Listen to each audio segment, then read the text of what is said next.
어디서 감히 하늘 같은 형님을 도둑년 취급해?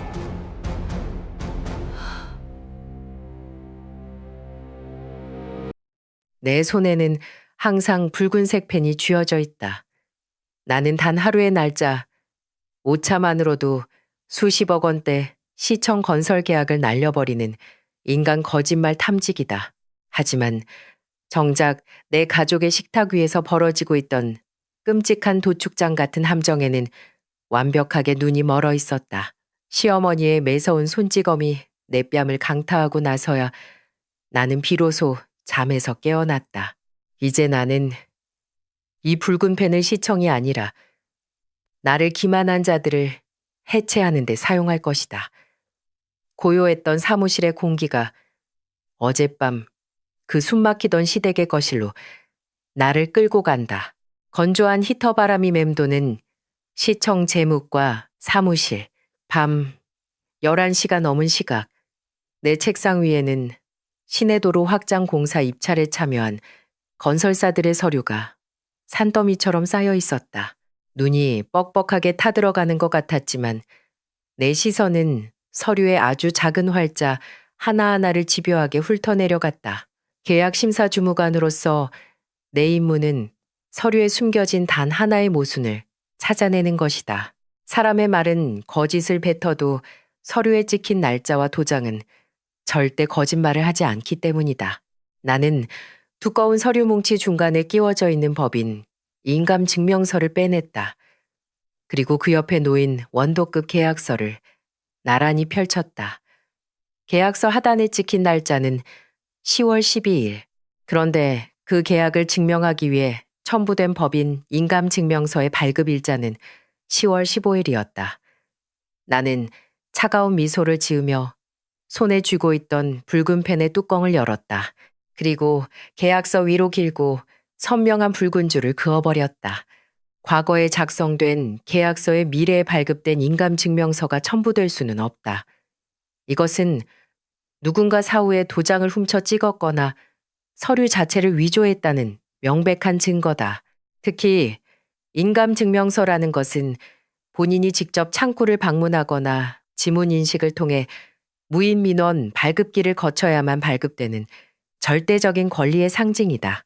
발급된 시간과 장소가 국가의 전산망에 영구적으로 기록되는 이 무서운 종이를 저들은 너무 가볍게 여겼다. 내 옆자리에서 야근을 하던 후배 주무관이 내가 그어놓은 붉은 줄을 보며 혀를 내둘렀다. 선배님 눈은 진짜 매의 눈이라며 어떻게 저런 교묘한 날짜 차이를 찾아내냐고 감탄했다.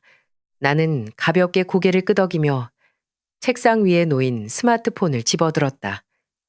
화면을 켜자 은행 어플리케이션에서 알림이 떠 있었다. 지난달 내내 주말도 없이 출근하며 갈아 넣은 초과 근무 수당이 입금되었다는 알림이었다. 나는 곧바로 송금 버튼을 눌렀다.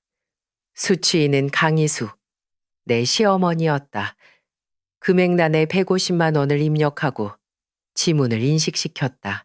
며칠 전부터 시어머니는 집에 있는 낡은 정수기에서 냄새가 난다며 요즘 강남 사모님들이 쓴다는 최고급 얼음 정수기로 바꾸고 싶다고 은근히 압박을 주셨다. 남편인 송기태의 월급은 대출이자와 생활비를 감당하기에도 빠듯했기에 결국 그 비용을 감당하는 것은 언제나 내 몫이었다. 나는 자리에서 일어나 사무실 한편에 있는 캐비닛을 열었다. 가방 안에서 노란색 은행 봉투 하나를 꺼냈다.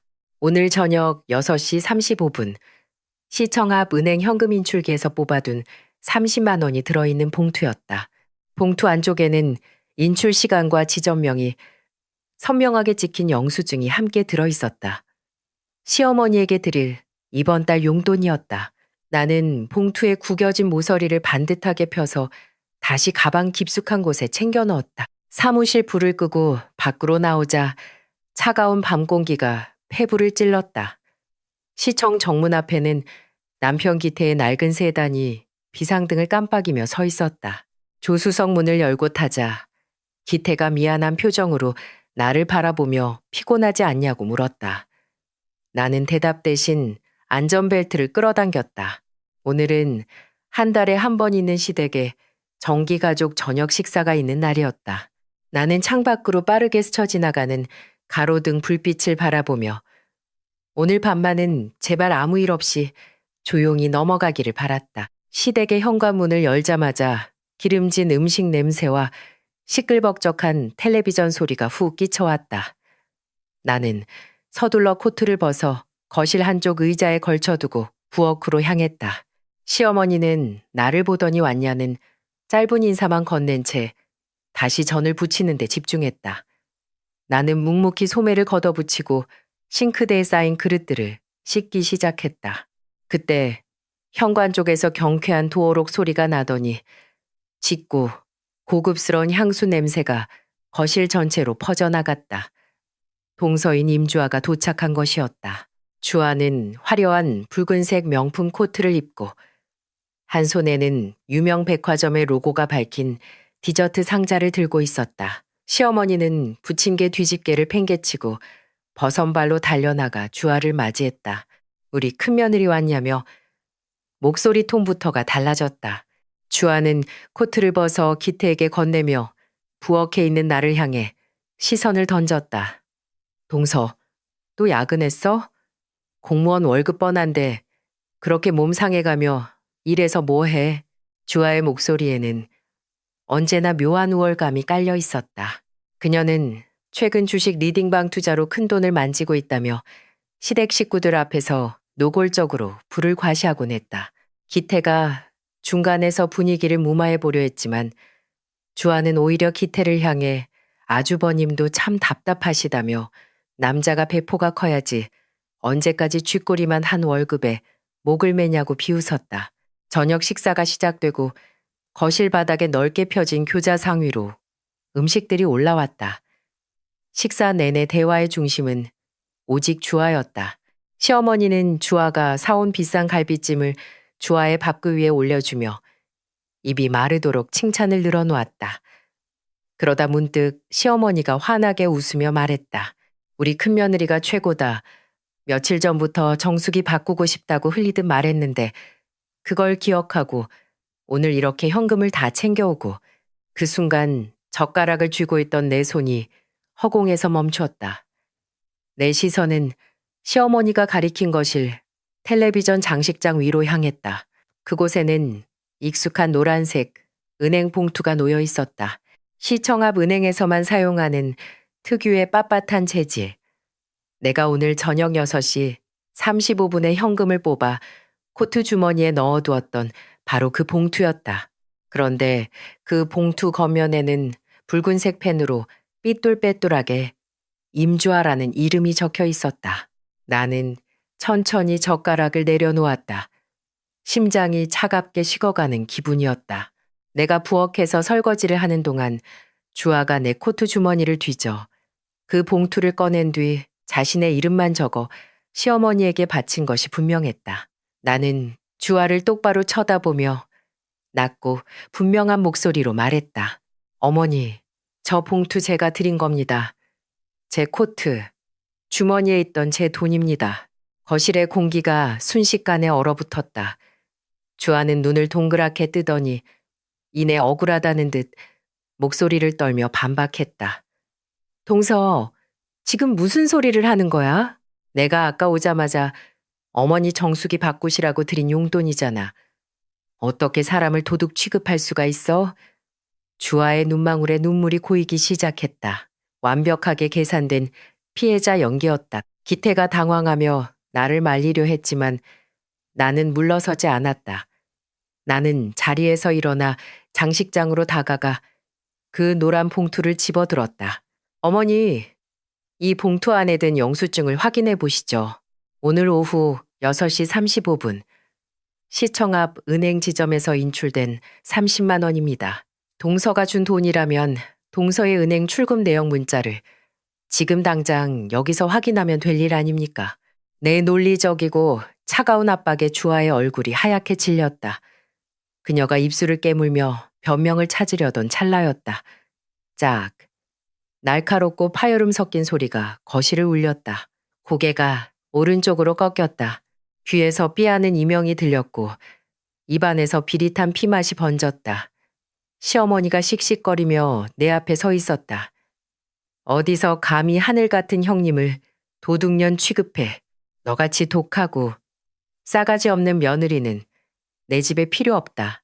나는 천천히 고개를 돌려 시어머니의 일그러진 얼굴을 바라보았다. 그리고 그 뒤에서 안도의 한숨을 내쉬며 얄밉게 입꼬리를 올리고 있는 주아를 보았다. 마지막으로 이 모든 상황 앞에서 충격에 빠져 입만 벙긋거릴 뿐 아무것도 하지 못하는 무능한 내 남편 기태를 보았다. 더 이상 분노조차 잃지 않았다. 오직 완벽한 단절만이 머릿속을 채웠다.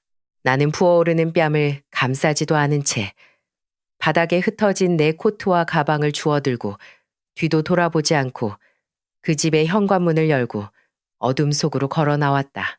얼마 지나지 않아 헐떡이는 숨소리와 함께 조수석문이 열렸다. 기태였다. 그는 근처 편의점에서 급하게 사온 차가운 생수병을 내밀며 운전석에 주저앉았다. 나는 말없이 그 생수병을 받아들어 화끈거리는 오른쪽 뺨에 가져다 대었다. 차 안에는 시동 켜는 소리조차 들리지 않았다. 오직 기태가 운전대에 머리를 밟고 거칠게 숨을 몰아쉬는 소리만이 좁은 공간을 채우고 있었다. 그는 충격에 빠진 얼굴로 내게 끊임없이 미안하다고 중얼거렸다. 자신의 어머니와 재수 씨가 그 정도로 바닥일 줄은 몰랐다며 변명조차 제대로 하지 못한 채 패닉에 빠져 있었다. 나는 생수병의 차가운 물방울이 손등을 타고 흘러내리는 것을 느끼며 정면을 응시했다. 분노로 손발이 떨려야 정상인 상황이었지만 내 머릿속은 시청에서 복잡한 회계 서류의 오류를 찾아냈을 때처럼 차갑고 명료하게 돌아가고 있었다. 기태 씨. 내 낮고 건조한 목소리에 기태가 흠칫 놀라며 고개를 들었다. 나는 그를 쳐다보지도 않은 채 말을 이었다. 당신이 당신 어머니를 버리라고 강요하지는 않을게. 천륜을 어떻게 끊겠어. 하지만 내 며느리로서의 의무는 방금 그 뺨을 맞은 순간 완벽하게 끝났어. 앞으로 당신 집안 대소사, 명절, 제사, 그 어떤 것에도 나는 참석하지 않아. 내게 단 10원 한 장의 지원도 기대하지 마. 기태는 아무런 반박도 하지 못하고 그저 입술만 깨물었다. 그 역시 방금 전거실에서 벌어진 끔찍한 기만극을 두 눈으로 똑똑히 목격했기 때문이다. 차가운 생수병을 뺨에 댄 채 어두운 창밖을 바라보며 나는 문득 한 가지 생각에 잠겼다. 만약 여러분이 내 입장이었다면 그 순간 어떻게 행동했을까? 억울함을 풀기 위해 다음날 아침 당장 그들을 은행으로 끌고 가 폐쇄회로 텔레비전 영상을 확인시켜 주었을까? 아니면 나처럼 더 완벽하고 영구적인 단절을 위해 그 자리를 미련 없이 떠나는 것을 선택했을까? 우리는 무거운 침묵 속에서 차를 몰아 우리의 작고 낡은 아파트로 돌아왔다. 현관문을 닫고 들어서는 순간 나는 육체적인 통증과는 별개로 기묘한 해방감을 느꼈다.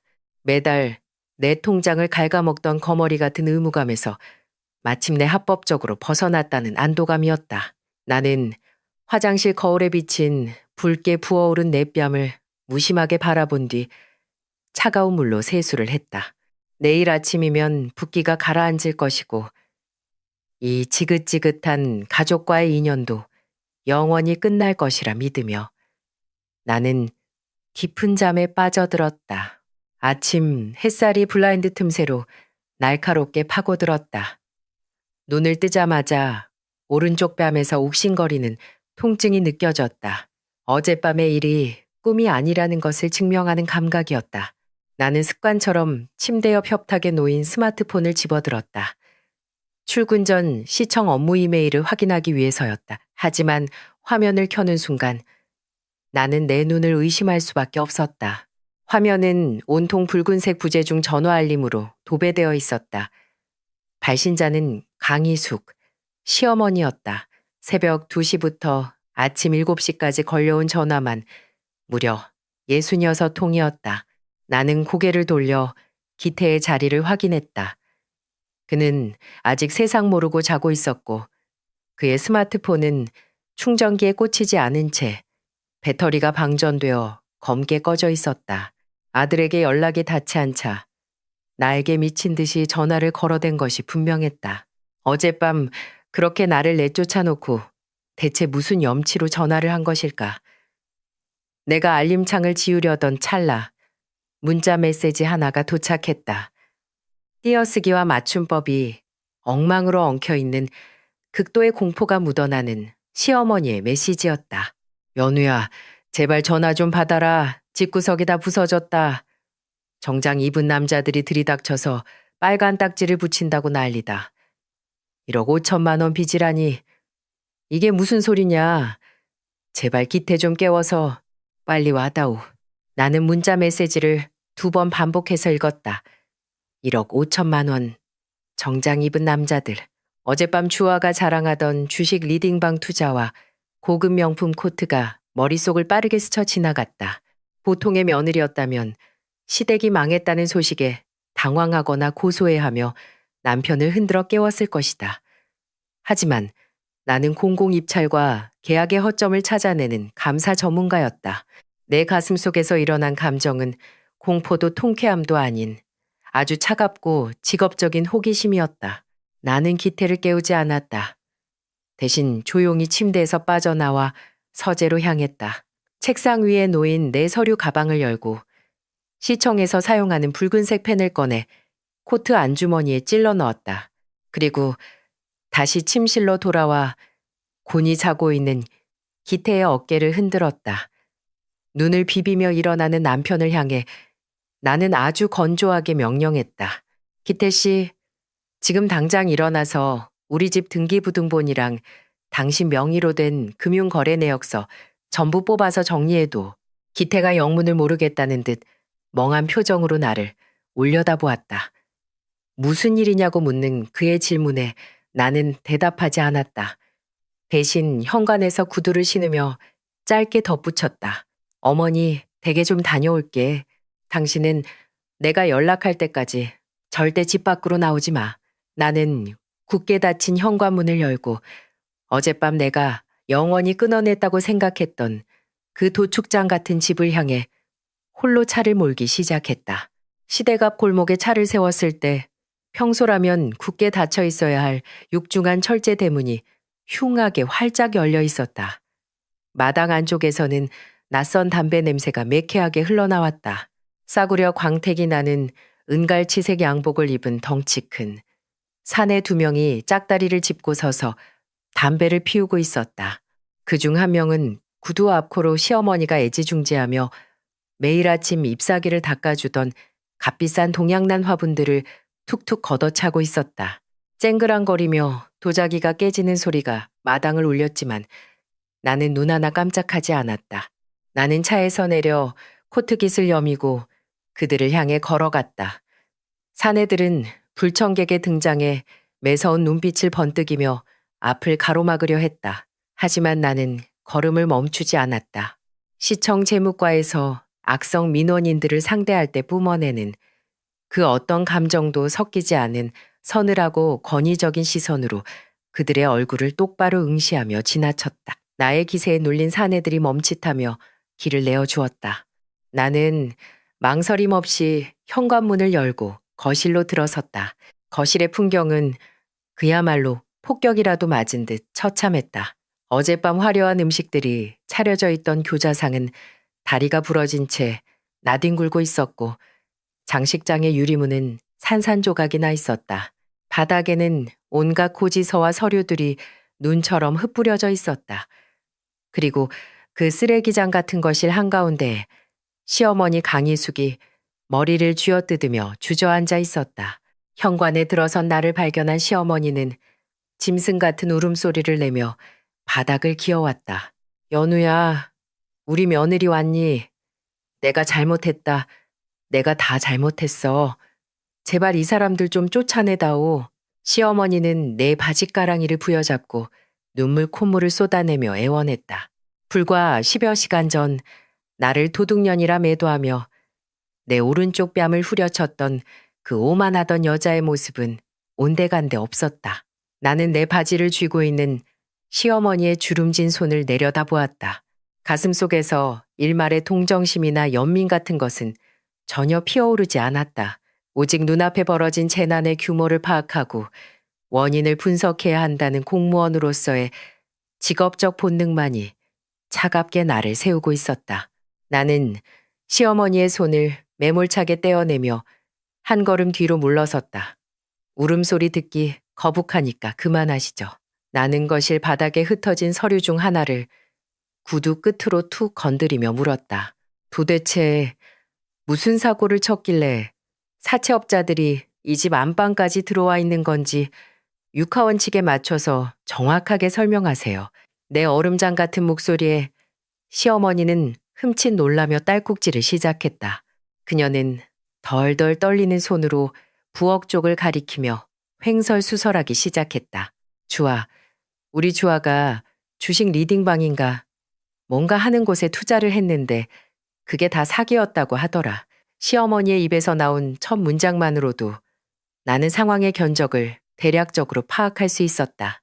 그때 부엌 한 구석에 숨어있던 임주아가 슬그머니 모습을 드러냈다. 어젯밤 입고 있던 그 화려한 붉은색 명품 코트는 구겨질 대로 구겨져 있었고 완벽하게 세팅되었던 머리는 산발이 되어 있었다. 하지만 그녀는 여전히 특유의 오만한 표정을 잃지 않으려 애쓰고 있었다. 동서, 너무 호들갑 떨지 마. 이건 그냥 일시적인 유동성 문제일 뿐이야. 내가 투자한 펀드 자금이 묶여서 잠깐 융통을 한 건데 이 무식한 사람들이 이자 며칠 밀렸다고 이렇게 무식하게 구는 거라고. 주아는 떨리는 목소리를 애써 감추며 변명을 늘어놓았다. 나는 주아의 그 알량한 자존심을 철저하게 무시했다. 시청에서 수백억 원대 횡령을 저지른 업자들도 처음에는 다 그런 식으로 변명을 시작하기 마련이다. 나는 주아에게서 시선을 거두고 다시 시어머니를 내려다보며 물었다. 질문의 핵심을 정확히 찌르는 아주 건조하고 날카로운 질문이었다. 어머니, 주식 사기를 당한 건 동서인데 왜 사채업자들이 동선의 집이 아니라 어머니 집을 부수고 있는 겁니까? 어머니가 연대보증 계약서에 직접 서명하셨습니까? 아니면 동서에게 인감도장을 넘겨주셨습니까? 내 입에서 인감도장이라는 단어가 나오는 순간 시어머니의 어깨가 크게 움츠러들었다. 주아의 얼굴은 백지장처럼 하얗게 질렸다. 시어머니는 바닥에 머리를 박으며 기어들어가는 목소리로 자백했다. 한 달 전쯤에 주아가 가족법인을 세우면 세금 감면 혜택을 크게 받을 수 있다고 해서 그래서 내 인감도장이랑 신분증을 잠깐 빌려줬어. 나는 정말 몰랐다. 그 도장으로 사채를 끌어다 쓸 줄은 꿈에도 몰랐어. 퍼즐이 완벽하게 맞춰졌다. 임주아는 시어머니의 탐욕을 이용해 인감도장을 빼돌렸고 그것으로 시어머니를 연대보증인으로 세워 불법 사금융에서 1억 5천만 원이라는 거액을 대출받은 것이다. 이것은 단순한 채무 불이행이 아니었다. 명백한 사문서 위조이자 형사처벌 대상인 범죄 행위였다. 내가 주아를 향해 차가운 미소를 지으며 형법상 사문서 위조의 형량을 입 밖으로 꺼내려던 찰나였다. 거실 현관문이 거칠게 열리며 묵직한 구두 발소리가 들려왔다. 마당에 있던 양복쟁이들과는 차원이 다른 짙은 살기와 위압감을 풍기는 50대 중반의 사내가 안으로 들어섰다. 사채업자들의 우두머리 마동식이었다. 그는 두꺼운 목을 좌우로 꺾으며 거실을 쓱 훑어보더니 바닥에 엎드린 시어머니를 향해 굵고 탁한 목소리를 내뱉었다. 아줌마, 며느리들 불러 모아서 반상회 할 시간 없어. 오늘 당장 이집 문서 내놓든지 아니면 신체 포기 각서에 지장 찍든지 둘 중 하나만 선택해. 마동식은 거친 숨을 몰아쉬며 안주머니에서 두툼한 서류 뭉치를 꺼내 교자상 위로 집어던졌다. 쿵 하는 소리와 함께 먼지가 일었다. 그는 서류의 마지막 장을 거칠게 넘기며 붉은색 인주가 선명하게 찍힌 서명란을 손가락으로 툭툭 쳤다. 여기 강희숙 본인 이름으로 된 자필 서명 보이지. 그리고 그 옆에 찍힌 인감도장. 법적으로 아주 완벽하고 깔끔한 연대보증 계약서야. 딴소리할 생각 말고 당장 집문서나 가져와. 나는 마동식의 위협적인 태도에도 전혀 흔들리지 않고 교자상 앞으로 다가갔다. 그리고 바닥에 흩어진 서류들 사이에서 그가 던진 대출 계약서를 집어들었다. 1억 5천만 원이라는 끔찍한 채무액이 적혀 있었지만 내 시선은 그 숫자에 머물지 않았다. 나는 서류의 장수를 넘기며 차분하게 요구했다. 계약서 원본을 확인했습니다. 그럼 이 계약서의 효력을 증명하기 위해 첨부된 인감증명서 원본도 보여주시죠. 마동식은 코웃음을 치며 부하 직원을 향해 턱짓을 했다. 부하가 서류철에서 인감증명서 한 장을 꺼내 내밀었다. 나는 그 증명서를 받아들고 원도급 계약서를 검토하던 시청 사무실에서의 그 밤처럼 2장의 서류를 나란히 펼쳐들었다. 내 눈동자가 서류의 표준 약관, 공증인의 압인, 그리고 가장 중요한 날짜들을 빠르게 스캔하기 시작했다. 몇 초 지나지 않아 내 입가에 서늘한 미소가 번졌다. 나는 코트 안주머니에서 붉은색 펜을 꺼내 뚜껑을 열었다. 그리고 마동식이 보는 앞에서 서류의 특정 부분에 크고 붉은 동그라미를 2개 그렸다. 이 서류는 법적으로 그냥 휴지 조각입니다. 마동식의 굵은 눈썹이 꿈틀거렸다. 무슨 헛소리냐며 당장이라도 주먹을 날릴 듯 험악하게 다가오는 그를 향해 나는 붉은 동그라미가 쳐진 부분을 손가락으로 짚으며 또박또박 설명했다. 여기 대출 계약서 하단에 적힌 계약 체결 일자는 10월 12일입니다. 그런데 이 계약을 보증하기 위해 첨부된 인감증명서의 발급 일자는 10월 15일이죠. 나는 마동식의 눈을 똑바로 쳐다보며 쐐기를 박았다. 과거에 작성된 계약서에 미래에 발급된 인감증명서가 첨부될 수는 없습니다. 이것은 계약 당시에 보증인 본인이 이 자리에 없었으며 누군가 사후에 도장을 훔쳐다 찍고 나중에 증명서를 떼어다 붙였다는 명백한 사문서 위조의 증거입니다. 법정에 가면 이 계약서는 무효 처리될 뿐만 아니라 당신들은 불법 채권 추심 및 사문서 위조 방조죄로 구속될 겁니다. 거실에는 무거운 정적이 내려앉았다. 사채업 바닥에서 굴러먹으며 산전수전을 다 겪었을 그들도 이 바닥의 룰은 잘 알고 있었다. 서류의 날짜가 엇갈린다는 것은 법적으로 치명적인 결함이었다. 마동식의 얼굴이 불그락푸르락 달아올랐다. 그는 서류 작업을 엉망으로 처리한 브로커 새끼를 찢어 죽이겠다며 거칠게 욕설을 내뱉었다. 시어머니는 그제야 안도의 한숨을 내쉬며 바닥에 주저앉았고 나는 완벽한 승리를 확신했다. 하지만 마동식의 분노는 오래가지 않았다. 그는 거칠게 쓸어올리던 머리를 멈추고 갑자기 기괴하게 입꼬리를 비틀어 올리며 비릿한 미소를 지었다. 과연 똑똑한 며느리를 두셨네. 좋아. 이 늙은 여편네 서류가 엉망이라는 건 인정하지. 어차피 다 늙어 빠져서 돈 나올 구석도 없어 보이는데. 잘 됐어. 그는 안주머니에서 또 다른 서류 봉투 하나를 천천히 꺼내 들었다. 하지만 말이야. 우리도 바보는 아니거든. 1억 5천만 원이라는 큰 돈을 빌려주면서 늙은 여편네 하나만 믿고 돈을 내줬을까. 마동식은 그 서류를 내 발밑으로 툭 던졌다. 든든하고 번듯한 직장 다니는 젊은 연대보증인이 한 명 더 있거든. 나는 발밑에 떨어진 2번째 연대보증 계약서를 내려다보았다. 순간 내 심장이 덜컥 내려앉는 것 같았다. 시청에서 수백억 원의 계약서를 반려할 때도 단 한 번도 흔들린 적 없던 내 손끝이 미세하게 떨리기 시작했다. 보증인 난에 적힌 이름, 송기태, 내 남편의 이름이었다. 그 옆에는 남편이 평소 아파트 청약이나 중요한 계약을 할 때만 조심스럽게 꺼내 쓰던 우리 집 안방 서랍장 깊숙한 곳에 보관되어 있어야 할 그의 인감 도장이 너무나도 완벽하고 선명하게 찍혀 있었다. 서류를 넘겨 확인한 날짜 역시 완벽했다. 계약 체결일과 인감증명서 발급일이 한치의 오차도 없이 일치했다. 법적으로 완벽하게 효력을 발휘하는 빠져나갈 구멍이 없는 족쇄였다. 내 머릿속을 통제하고 있던 차갑고 이성적인 논리가 산산조각 났다. 그 자리를 채운 것은 순도 100%의 맹렬한 분노였다. 임주아는 단순히 시어머니의 노후를 파탄낸 것이 아니었다.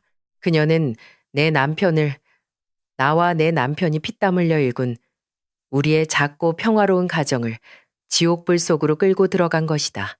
마동식은 굳어버린 내 얼굴을 보며 만족스러운 듯 껄껄 웃었다.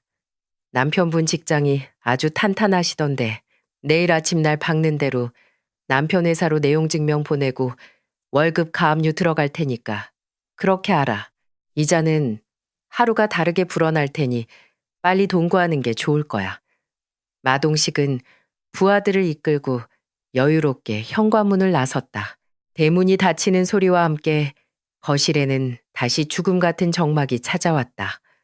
시어머니는 넋이 나간 채 허공만 바라보고 있었고 주아는 사시나무 떨듯 몸을 웅크리고 있었다. 나는 천천히 고개를 돌려 임주아를 바라보았다. 내 눈빛은 방금 전 사채업자를 상대할 때보다 훨씬 더 어둡고 서늘하게 가라앉아 있었다. 이제 이것은 시댁의 문제가 아니었다. 내 생존과 내 가정을 위협하는 적을 향한 자비 없는 전쟁의 시작이었다. 나는 거실 구석에 웅크리고 있는 임주아를 향해 천천히 다가갔다. 그리고 그녀의 멱살을 쥐어잡듯 날카로운 시선으로 내리꽂으며 물었다. 우리 집 안방 서랍장 깊숙한 곳에 있던 내 남편의 인감도장이 어떻게 동서손에 들어가서 저 사채업자 서류에 찍혀 있는 거지. 주아는 눈동자를 이리저리 굴리며 더듬거렸다. 아, 아주버님이 허락하신 거야. 가족법인 세우는데 필요하다고 하니까 본인이 직접 나한테 거짓말하지 마. 나는 주아의 말을 차갑게 잘랐다. 기태 씨는 자기 물건이 어디 있는지도 제대로 모르는 사람이야. 게다가 동서를 벌레 보듯 혐오하는데 자기 목숨줄 같은 도장을 순순히 내줬을 리가 없지. 똑바로 대답해. 어떻게 훔쳤어? 그때 바닥에 엎드려 있던 시어머니가 기어들어가는 목소리로 입을 열었다. 네, 내가 가져왔다. 나는 숨을 멈추고 시어머니를 내려다보았다. 시어머니는 내 서늘한 시선을 피하며 덜덜 떨리는 목소리로 자백했다. 2, 3주 전쯤에 너희 집 반찬 갖다 주러 갔을 때 주아가 세금 문제 때문에 기태 도장이 잠깐 필요하다고 금방 쓰고 돌려주겠다고 해서 그래서 내가 너희 안방 서랍을 열고 깊은 역겨움이 식도를 타고 올라왔다. 시어머니는 며느리가 사주는 비싼 소고기와 명품 화장품에 눈이 멀어 친아들의 가장 은밀한 공간을 뒤져 그의 미래를 통째로 훔쳐낸 것이다. 돈 많은 며느리에게 잘 보이기 위해 자신의 핏줄을 도축장으로 밀어넣은 끔찍한 탐욕. 이것이 바로 내가 그토록 헌신했던 이 가족의 진짜 민낯이었다. 나는 더 이상 이 공간에 단 1초도 머물고 싶지 않았다. 소리를 지르며 분노할 가치조차 없었다. 나는 바닥에 침을 뱉듯 짧고 경멸 어린 시선을 남기고 뒤도 돌아보지 않은 채 현관문을 나섰다. 차에 올라탄 나는 운전대를 부서져라 꽉 움켜쥐었다. 손가락 관절이 하얗게 질릴 정도로 맹렬한 분노가 혈관을 타고 흐르고 있었다. 차가운 차 안에서 나는 거친 숨을 고르며 머릿속으로 법적인 반격 논리를 세우기 시작했다. 민사소송에서 가족 간의 인감도장 도용을 사기로 입증하는 것은 지독하게 어려운 일이다. 법원은 보통 이를 가족 내부의 다툼이나 표현 대리, 즉 암묵적인 동의가 있었던 것으로 간주하여 도장 주인의 책임을 묻는 경우가 많기 때문이다. 단순히 남편이 도장을 빌려준 적이 없다고 억울함을 호소하는 것만으로는 저 1억 5천만 원의 빚을 피할 수 없다. 유일한 방법은 저들이 남편의 동의 없이 서류를 꾸며냈다는 명백한 형사상 사문서 위조의 증거를 찾아내어 경찰에 들이밀고 판을 엎어버리는 것뿐이었다. 이 대목에서 문득 이런 생각이 들지도 모르겠다. 여러분은 어떻게 생각하시는가? 자신의 가장 중요한 인감 도장을 친어머니로부터 더 철저하게 숨기고 지키지 못한 남편에게도 일말의 책임이 있다고 보시는가? 아니면 부모의 상상조차 할 수 없는 끔찍한 배신에 속수무책으로 당해버린 순수한 피해자일 뿐이라고 생각하시는가? 어느 쪽이든 지금 당장 남편의 목숨줄을 쥐고 있는 것은 나였다. 나는 스마트폰을 꺼내 기태에게 전화를 걸었다. 신호음이 2번 울리기도 전에 기태가 다급하게 전화를 받았다. 기태 씨, 지금 당장 옷 입고 나가서 근처 주민센터로 가. 주민센터? 갑자기 거긴 왜? 기태의 목소리에는 당황한 기색이 역력했다. 나는 차갑고 단호하게 명령했다. 가서 당신 명의로 발급된 인감증명서 발급 내역을 전부 다 뽑아. 단 한 건도 빠짐없이 전부 다. 기태는 영문을 몰랐지만 내 기세에 눌려 알겠다고 대답했다. 나는 전화를 끊고 차에 시동을 걸었다. 사채업자가 들고 있던 그 완벽한 계약서, 거기에 첨부된 인감증명서가 유효하려면 누군가는 반드시 국가가 관리하는 기계나 창구에 직접 방문해서 그 증명서를 출력해야만 한다. 그리고 대한민국의 모든 관공서와 무인 민원 발급기는 발급자의 동선과 시간을 초 단위로 기록한다. 나는 가속 페달을 밟았다. 듀얼 모니터와 행정전산망 접근 권한이 있는 나의 전쟁터, 시청 사무실로 향하는 길이었다. 시청 사무실은 텅 비어 있었고 창밖으로는 도시의 불빛만이 차갑게 일렁이고 있었다. 나는 익숙한 손놀림으로 내 자리에 컴퓨터 전원을 켜고 듀얼 모니터를 활성화했다. 평소 남편의 연말정산과 세금 신고를 내가 전담해 왔기에 내 USB 저장 장치에는 기태의 공동 인증서가 안전하게 보관되어 있었다. 나는 정부 행정 포털 사이트에 접속하여 기태의 인증서 비밀번호를 거침없이 입력했다. 화면에 남편 명의로 발급된 각종 민원 서류의 발급 내역이 빽빽하게 나열되었다. 나는 마우스를 스크롤하며 최근 한 달간의 기록을 샅샅이 뒤지기 시작했다. 그리고 마침내 내 시선이 한 줄의 기록에 날카롭게 꽂혔다. 정확히 3주 전 수요일 오후 1시 20분, 기태의 인감증명서가 발급된 기록이었다. 발급 장소는 우리 집이나 남편의 직장과는 전혀 상관없는 시외각에 위치한 어느 구청에 무인 민원 발급기였다. 나는 즉시 스마트폰을 들어 기태의 신용카드 결제 내역 앱을 열었다. 그리고 3주 전 수요일의 기록을 역추적했다. 오후 1시 15분, 기태의 카드가 남편 회사 근처에 있는 작은 국밥집에서 결제된 내역이 선명하게 남아 있었다. 구청 무인 발급기와 남편의 회사는 차를 타고도 최소 30분 이상 걸리는 20km 거리였다. 기태가 국밥집에서 밥값을 계산하고 불과 5분 만의 시 외곽의 무인 발급기에서 지문을 인식시키는 것은 물리적으로 불가능했다. 완벽한 알리바이였다. 누군가 기태의 신분증과 도장을 훔쳐 지문인식 패드에 실리콘으로 본뜬 가짜 지문을 덧대거나 기계의 허점을 이용해 증명서를 빼낸 것이 확실했다. 하지만 이것만으로는 부족했다. 남편이 그곳에 없었다는 것은 증명할 수 있지만 그 증명서를 뽑아간 범인이 임주아라는 사실을 직접적으로 연결할 결정적인 고리가 필요했다. 내일 아침 사채업자들이 남편의 회사로 들이닥치기 전에 나는 임주아의 목을 완벽하게 조를 수 있는 올가미를 완성해야만 했다. 나는 모니터 화면에 떠 있는 구청의 이름을 뚫어지게 바라보았다. 무인민원 발급기에는 기계 훼손과 명예 도용을 방지하기 위해 반드시 구청 시설관리팀에서 통제하는 폐쇄회로 텔레비전 카메라가 설치되어 있다. 원칙적으로 이 영상은 경찰의 압수수색 영장이 없으면 열람할 수 없다. 하지만 나는 10년차 공무원이었다. 규정과 절차라는 거대한 장벽 뒤에는 언제나 공무원들끼리만 통용되는 은밀하고 끈끈한 인적 네트워크가 존재하기 마련이다. 나는 스마트폰 주소록을 뒤져 전화번호 하나를 찾아냈다. 2년 전 우리 시청 재무과에서 함께 근무하다가 최근 그 구청 시설관리팀으로 발령받아간 옛 동료 주무관이었다. 늦은 밤이었지만 신호음이 몇 번 울리지 않아 전화를 받았다.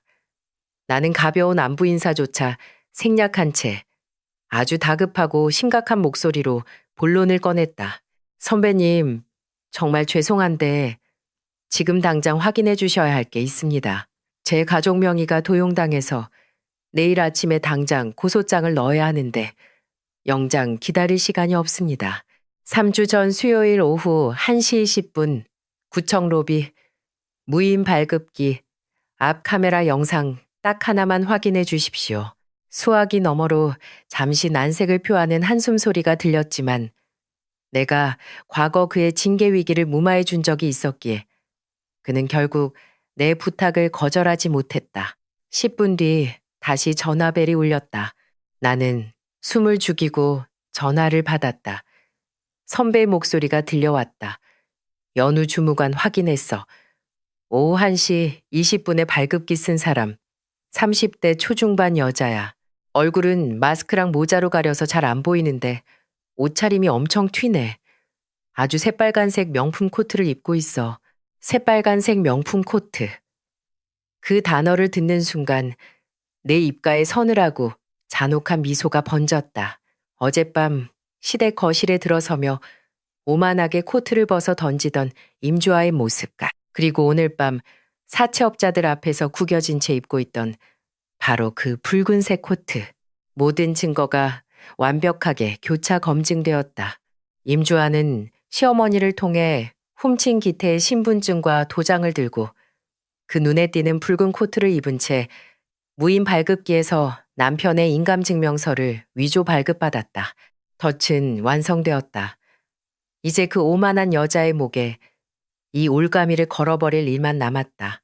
나는 키보드 자판을 두드리며 워드 프로세서 빈 화면에 차갑고 건조한 법률 용어들을 채워넣기 시작했다. 문서의 제목은 내용 증명.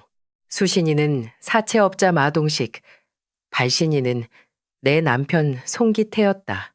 본문에는 3주 전 수요일 오후 1시 10분에 발급된 인감증명서가 본인의 동의 없이 위조 발급되었다는 사실, 그 시각 기태의 완벽한 알리바이, 그리고 이 문서를 근거로 내일 아침 경찰서에 사문서 위조 및 동행사죄로 형사 고소를 진행할 것이라는 내용이 서리빨처럼 적혀 있었다.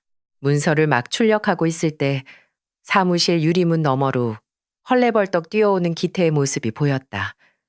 그의 손에는 주민센터에서 떼온 서류 봉투가 들려 있었다. 기태의 얼굴은 땀과 눈물로 엉망이 되어 있었다. 그는 내 책상 앞으로 다가와 무너지듯 주저앉으며 물었다. 연우야, 대체 이게 다 무슨 일이야? 내 이름으로 1억 5천만 원 대출이 있다니. 우리 아파트, 우리 집 이제 다 넘어가는 거야?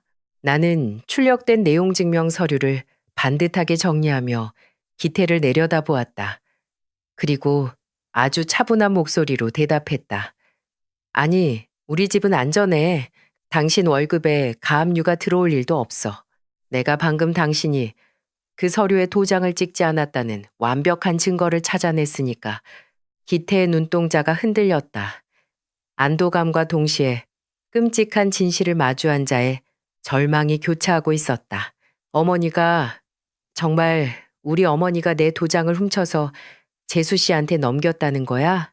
기태의 목소리가 짐승의 앓는 소리처럼 갈라졌다. 나는 기태의 눈을 똑바로 응시하며 쐐기를 박았다. 맞아. 당신 어머니는 돈 많은 며느리한테 잘 보이려고 친아들 목에 칼을 꽂았어. 그리고 임주아는 그 칼로 당신을 지옥에 밀어넣었지. 나는 책상 서랍에서 내 도장을 꺼내 내용 증명 발신인 난에 붉은 인주를 묻혀 꾹 눌러 찍었다.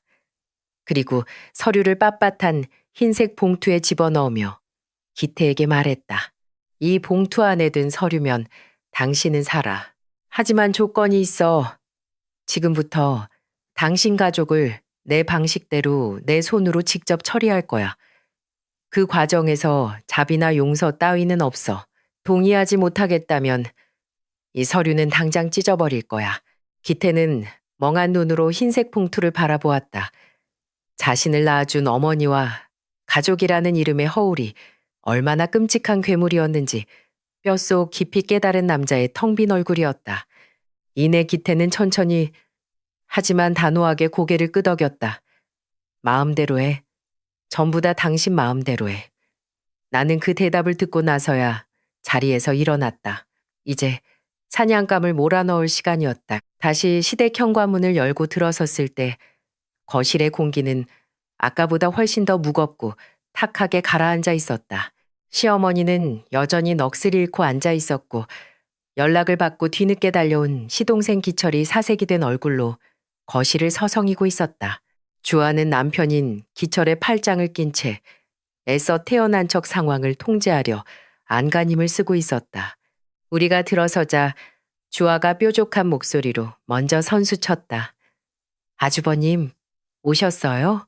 아까 동서가 오해를 단단히 한 모양인데 아주버님이 저한테 도장 쓰라고 허락하셨잖아요. 이자만 갚으면 되는 거니까 아주버님 아파트 담보로 대출 조금만 받아서 일단 이자부터 막아요. 우리 가족이잖아요. 나는 주아의 헛소리를 철저하게 무시한 채 거실 한가운데에 있는 상석으로 걸어가 앉았다. 그리고 코트 안주머니에서 빳빳한 흰색 봉투를 꺼내 부서진 교자상 위로 던지듯 올려놓았다. 툭 하는 가벼운 소리였지만 거실에 있던 모든 사람의 시선이 그 봉투로 쏠렸다.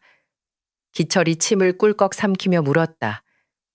형수님, 그게 뭡니까? 나는 주아의 눈을 정확히 꿰뚫어보며 차갑게 내뱉었다. 감옥으로 가는 편도 티켓. 주아가 코웃음을 치며 반박했다. 동서, 지금 뭐 하는 거야? 드라마 찍어? 아주버님이 동의한 서류라니까. 나는 봉투에서 기태의 카드, 결제 내역서와 무임 발급기 기록을 꺼내 상위에 펼쳤다. 동의? 3주 전 수요일 오후 1시 20분. 기태 씨는 여기서 20km 떨어진 회사 앞 국밥집에서 밥을 먹고 있었어. 그런데 같은 시간 시외과 구청 무임 발급기에서 기태 씨 인감증명서가 발급됐지. 분신술이라도 썼나 보지? 주아의 얼굴에서 핏기가 싹 가셨다. 그녀는 더듬거리며 변명하려 했다. 그거야 동서가 컴퓨터로 조작한 거 아니야? 나는 차가운 미소를 지으며 마지막 일격을 날렸다. 구청 로비 폐쇄회로 텔레비전에 찍힌 영상도 내가 조작했을까. 마스크로 얼굴은 가렸지만 아주 눈에 띄는 새빨간색 명품 코트를 입은 30대 여자. 동서가 어젯밤에도 입고 왔고 지금도 입고 있는 바로 그 코트 말이야. 주아의 입이 떡 벌어졌다. 그녀의 눈동자가 미친 듯이 흔들리며 붉은색 코트를 입은 자신의 몸을 내려다보았다. 완벽하게 짜인 올가미가 그녀의 목을 옥죄는 순간이었다. 완벽한 증거 앞에서 주아의 얄팍한 거짓말은 산산조각이 났다. 가장 먼저 반응한 것은 주아의 남편, 기철이었다. 그는 사색이 된 얼굴로 주아의 어깨를 거칠게 움켜쥐며 소리쳤다. 너 미쳤어? 진짜 형 도장을 훔쳐서 사채를 썼다고? 네가 그러고도 사람이야? 주아는 남편의 손을 뿌리치려 했지만 이미 다리에 힘이 풀려 바닥으로 주저앉고 말았다. 방금 전까지 주아를 감싸고 돌던 시어머니 역시 경악을 금치 못했다. 돈 많은 며느리인 줄만 알았던 주아가 사실은 자신을 방패막이 삼아 거액의 사채를 끌어다 쓴 사기꾼이라는 사실을 깨달은 것이다. 시어머니는 가슴을 치며 통곡하기 시작했다. 아이고, 내 팔자야. 내가 여우 같은 년한테 속아서 내 아들 인생을 망칠 뻔했구나. 거실은 서로를 향한 원망과 저주, 그리고 공포로 가득 찬 아수라장이 되었다. 나는 그 아비규환을 차갑게 내려다보며 상위에 놓인 흰색 봉투에서 내용 증명 서류를 꺼내들었다. 시끄러우니까 조용히 해. 내 얼음장 같은 호통의 거실은 순식간에 찬물을 끼얹은 듯 조용해졌다. 나는 주아를 향해 서류를 흔들어 보였다. 이 내용 증명, 방금 사채업자 마동식 사무실 팩스로도 보냈어. 기태 씨 계약서는 위조된 것이니 법적 효력이 없다는 통보야. 이제 동서한테는 두 가지 선택지뿐이야. 지금 당장 경찰서로 가서 사문서 위조 자수하고 사채업자한테 빌린 그 1억 5천만 원 전부 동서랑 서방님 이름으로 돌려놔.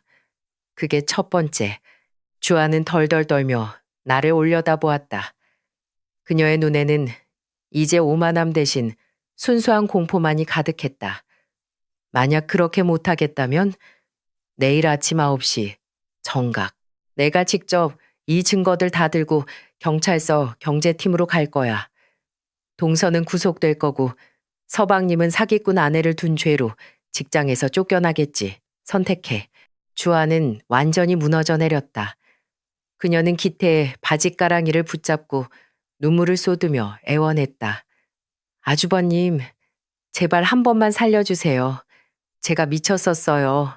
다 갚을게요.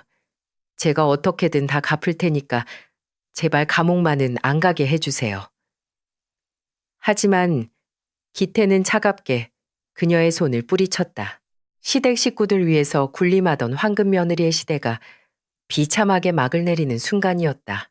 주아가 남편 기철에게 끌려 경찰서로 향하기 위해 밖으로 나가자 거실에는 나와 기태, 그리고 바닥에 널브러진 시어머니만이 남았다. 시어머니는 무릎을 꿇은 채 내 앞으로 기어왔다. 연우야, 내가 눈이 멀었었다. 뺨 때린 것도 널 무시한 것도 다 내가 죽을 죄를 지었다. 시어머니는 내 손을 잡으려 했지만 나는 한 걸음 뒤로 물러서며 그 손길을 피했다. 시어머니는 절망적인 목소리로 애원했다.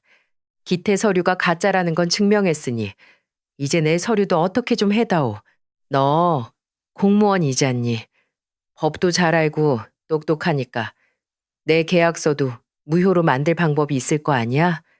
이대로면 나 길거리에 나앉게 생겼다. 제발 이 집만은 안 넘어가게 도와다오. 나는 시어머니의 주름진 얼굴을 무표정하게 내려다보았다.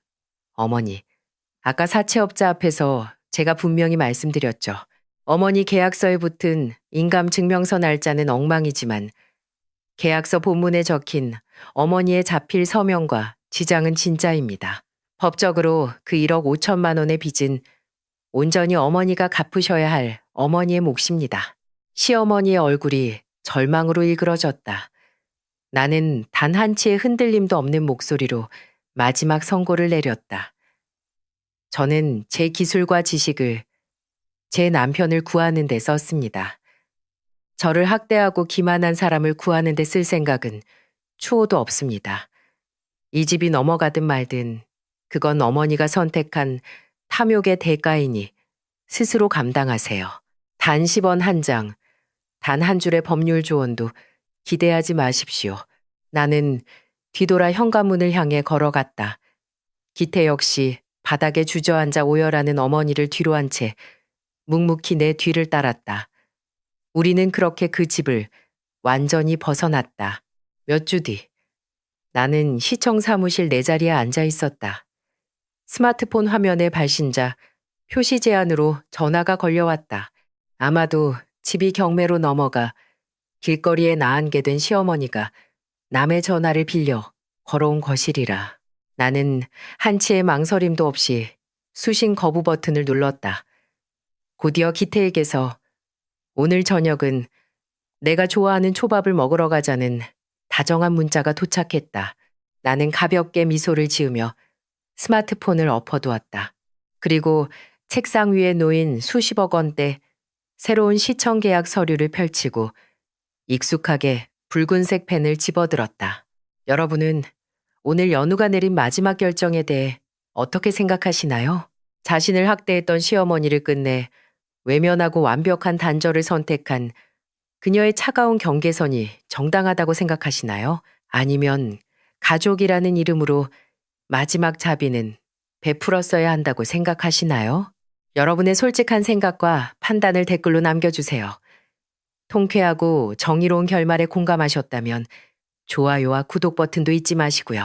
다음에도 여러분의 심장을 뛰게 할 새롭고 강렬한 이야기로 찾아오겠습니다.